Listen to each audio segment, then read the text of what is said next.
Hey guys, for today's video we are going to do a look using the Jeffree Star Cosmetics Blood Sugar palette. I don't know about you guys, but I absolutely love this palette. I actually picked it up on the first release because I was just so excited for it because it had all of these beautiful kind of reds and burgundy tones in it. And those are like one of my absolute favorite colors to use with my makeup looks. I absolutely cannot get over using red eyeshadow. If I could use one eyeshadow color for the rest of my life, it would definitely either be purple or red. So for me personally, this palette is one of my staple palettes in my collection because of that. This morning I actually put a poll up on my Instagram story asking if you guys would rather see a look using the Jeffree Star Cosmetics Blood Sugar palette or if you guys would like to see a look using Juvia's Place shadows, and majority of you guys actually wanted to see a look using this one. So that is why we did a look using this one today. And honestly, low-key, I was so excited that you guys picked out this palette because I was wanting to do a red and gold look, and literally this palette is perfect for it because you get two different types of golds, you get a whole row of pretty much red shades. And I was just like, yes, you guys read my mind, and I got to do the look I wanted to do with this palette. I also want to point out if my foundation looks a little bit different in this video, it is because I am trying out the Hourglass Vanish Stick foundation. Oh my gosh, it is literally taking me like 10 minutes to say that. I'm not even kidding. It's like a tongue twister for some reason for me. I have no idea. But I am trying out that foundation, and low-key I am really loving it, but I'm going to be posting a review for you guys and like a complete like wear test of it because I have been so excited to try that one out, so stay tuned for that. But yeah, if you guys would like to see how I did this look using the Jeffree Star Cosmetics Blood Sugar palette, just stay tuned on watching.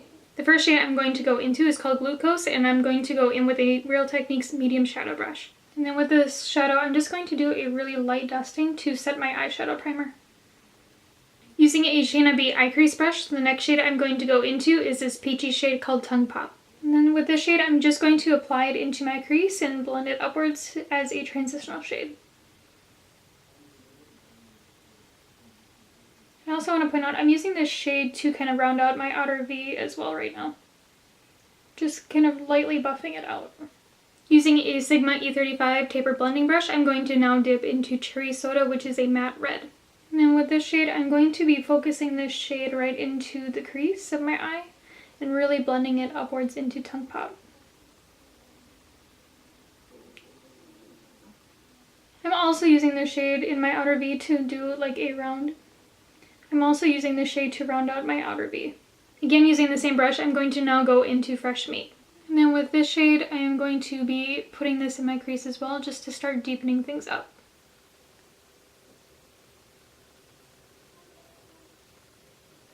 Next, going in with a Morphe M507 brush, I'm going to go into the shade called Extraction. And with this shade, I'm going to really focus this in my crease and really use it to bring in some more definition with the look. And I'm also going to use this to start kind of rounding out this outer V and really getting it really precise. So when you're blending out your eyeshadow, if you have a problem with like your lines kind of getting a little bit too crisp and you want them just a little bit more blended, what I'm going to do is take my Shayna B eye crease brush, the one that we used previously, and I'm going to put a little bit of Tongue Pop, our transitional shade, on it. And then what I'm going to do is I'm going to kind of go around this edge with it and start doing like little circular motions to really start blending it out. This will help us get a really nice seamless blend. And then at the same time, if you bring Tongue Pop just a little too high, what I'm going to do is take a little bit of that matte white shade called Glucose, again on that Real Techniques medium shadow brush. I'm going to deposit the color right underneath my arch, at the highest point of underneath my arch right here. And then I'm going to start buffing out these edges. And this will help kind of get everything really nice and seamless. You can also do this underneath the eye as well, so I'm just going to apply the white right here. And then I'm going to kind of swipe it upwards as if I was kind of making a wing underneath. And then just going back and forth to really try to get these edges really blended out. If you are somebody that does your foundation before your eyes, I would not recommend doing the technique putting the white underneath the eye and blending upwards, because it may change the color of your foundation under here and it might be really hard to correct. So I would not recommend doing that for those reasons. Again, using the same brush, now I'm going to go into the shade called Coma. And then with this shade, I'm just going to really focus this into my crease and really make sure I'm bringing a lot of definition into the look and really start to really deepen things up as well. And then off camera, I'm just going to cut my crease using my Tarte Shape Tape Concealer in the shade Fair with a BH Cosmetics Flat Shader brush out of the Rose Gold set. Once the concealer is dry out of the cut crease, I'm going to go in with just a little bit of Coma on my Morphe M507 brush. And I'm just going to kind of buff out that kind of concealer line at the end towards the outer V, just to kind of get it a little bit more soft. You want to make sure you wait until your concealer's dry, otherwise it may get really chunky and really weird. And this will make it a lot easier if you wait to blend on top of it. I'm going to show you guys the biggest gripe I have with the Blood Sugar palette. It's when I do a cut crease, sometimes the shadows kind of get this weirdly chunky thing where they don't want to blend from my skin to the concealer and they just kind of only pick up on the concealer. So they do this weird kind of like separation type of thing. And they also sometimes oxidize when they hit the concealer. So I just kind of want to point that out to you guys if you are considering purchasing this palette. The next shade I'm going to go into is called Donor, which is the gold in the palette, and I'm going to go in with a dampened BH Cosmetics flat shader brush. And then with this shade, I'm doing it in the outer half of my cut crease. And I'm making sure I'm following the line of my cut crease as well. So I want to show you guys what I mean about how Coma doesn't want to stick to my skin, but it would rather stick to the concealer base. So I have a little bit of Coma on my Morphe M507 brush, and I'm really trying to pack this in between that concealer line and my outer V, which only has the powdered eyeshadow on with my eyeshadow primer. And if I pack it on really heavy, I did not tap off my brush. As you can see, it just keeps on wanting to grab onto my concealer, and then it just kind of doesn't want to grab onto my eyeshadow primer. Or my side that I had just the powdered eyeshadow with the eyeshadow primer.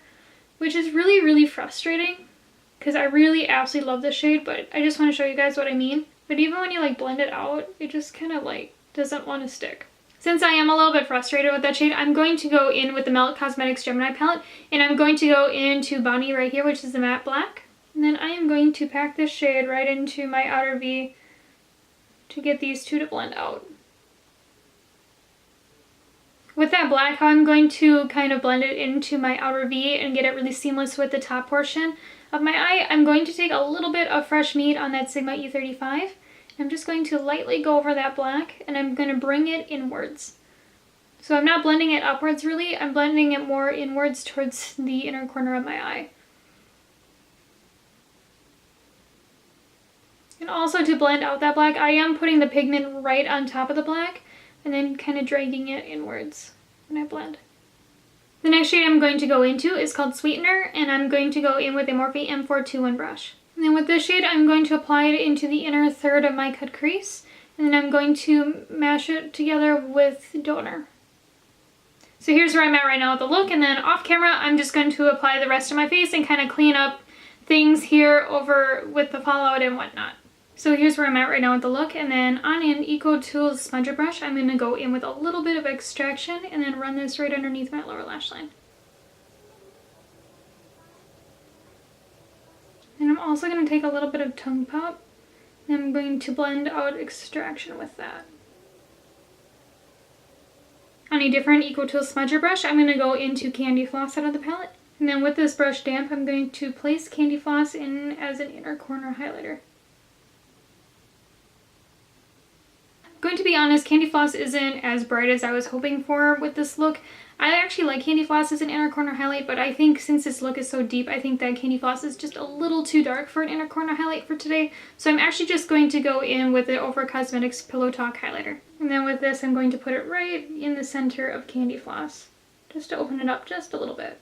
So here's the complete and finished look using the Jeffree Star Cosmetics Blood Sugar palette, and honestly, I love this palette. I actually got it on the first release through his website because I love red tones and I love like pinks, so for me this palette is definitely like a great staple in my collection because of that. And if you are somebody that likes those tones, I would highly recommend checking this one out as well.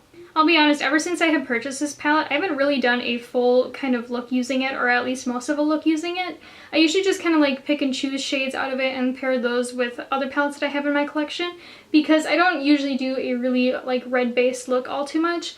But these reds in here and like these burgundies up in here are just absolutely stunning, and that is actually the reason why I purchased this palette, is literally for this bottom row right here and this purple up here and then the pink, because they are just so unique and they're very, very pretty. And honestly, it is so hard to find really nice formulated reds along with like these purpley kind of burgundies up in here. And I'll be honest, I wanted to do a look that was kind of a little bit gold and a little bit red, and I thought this palette would be absolutely perfect for it. So that is the reason why I used it today, and honestly, I just really love this palette, and if you've been on the fence about picking it up, I definitely recommend checking it out. In the comments down below, let me know your thoughts on this look, and if you would like to see more tutorials using the Blood Sugar palette from Jeffree Star Cosmetics, I would love to hear your thoughts on it. And as always, I would really appreciate if you hit that subscribe button down below, and if you would like to follow me on Instagram, my Instagram account is @lethal_kitten. I hope you guys have a wonderful day, and until next time, bye!